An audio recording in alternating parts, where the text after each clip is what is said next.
Hi, so you want to know how to survive domestic abuse? Um, that's what I am going to talk to you about today. So, yeah, if you're thinking about how to survive domestic abuse, that means you've recognized that you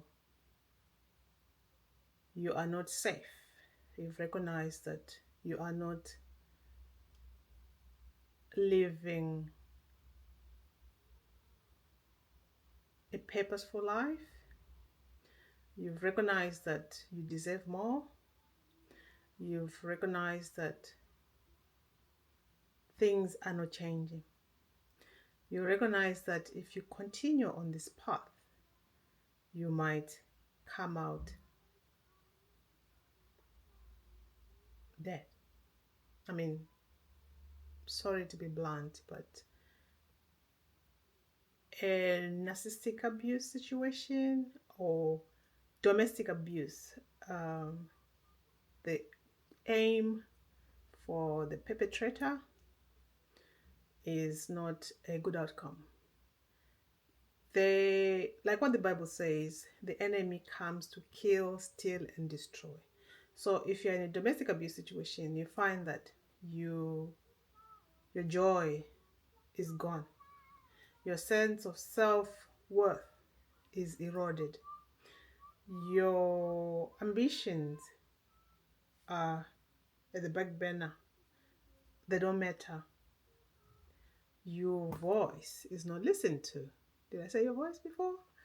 Right. So my take on this as a survivor of domestic abuse, uh, if you've even watched my videos before, I spoke about how YouTube changed and saved my life by educating me about narcissism because my relationship had all the red flags of of narcissistic abuse, but I didn't know what abuse was to begin with. I knew from a work point of view, surprise, surprise.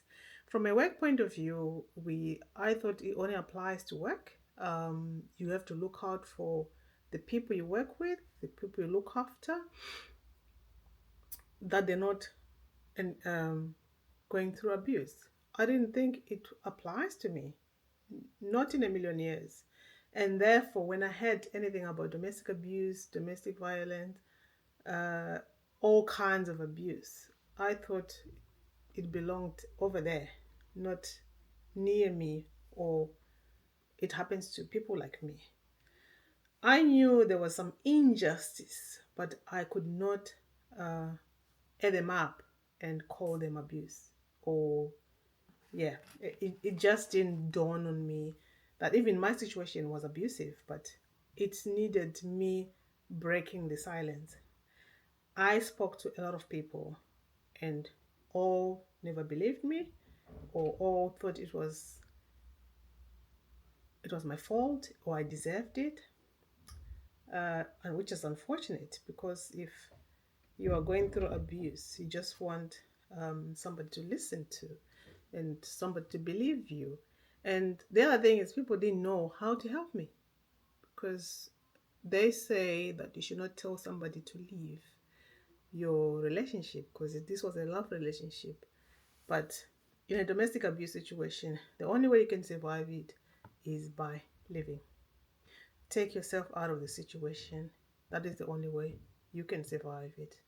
Um, yes, you need to look after yourself um, emotionally. You can learn how to manage your finances while you're trying to figure out your next steps.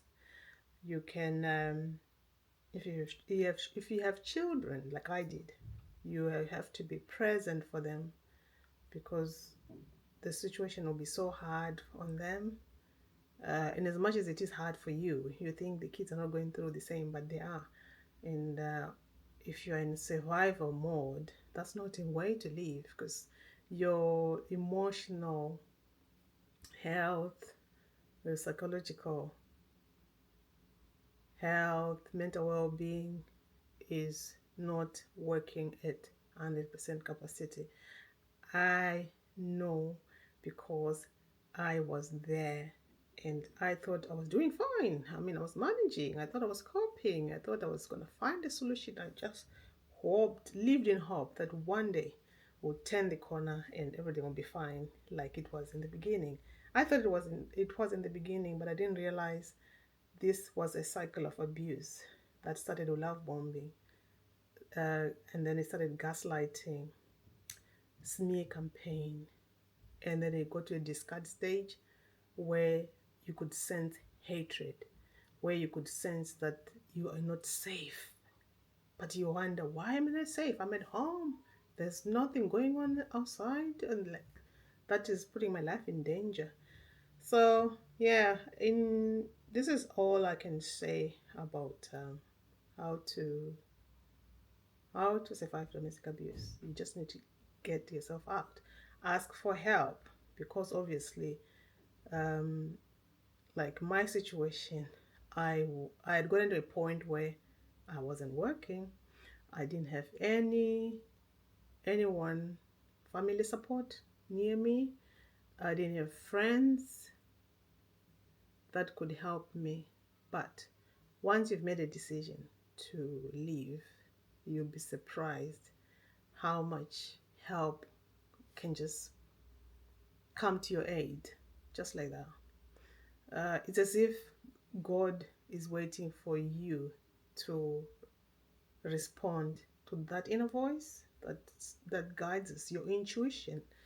Uh, yeah, so that's my take on how you can survive domestic abuse. That's what I did. I antagonized for the longest time, but then I realized things were not going to change. My life wasn't going to get better.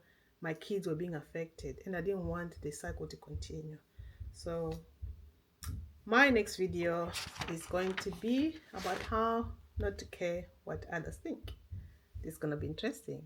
So, yeah, the only way you can survive domestic abuse is by taking yourself out, find help, speak to somebody.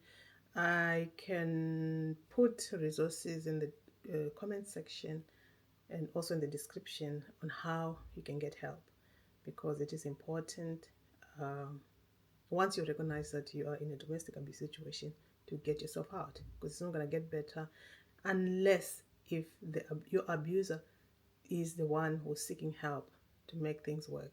Otherwise, it's just one-way street, and it's not going to end up in a good way.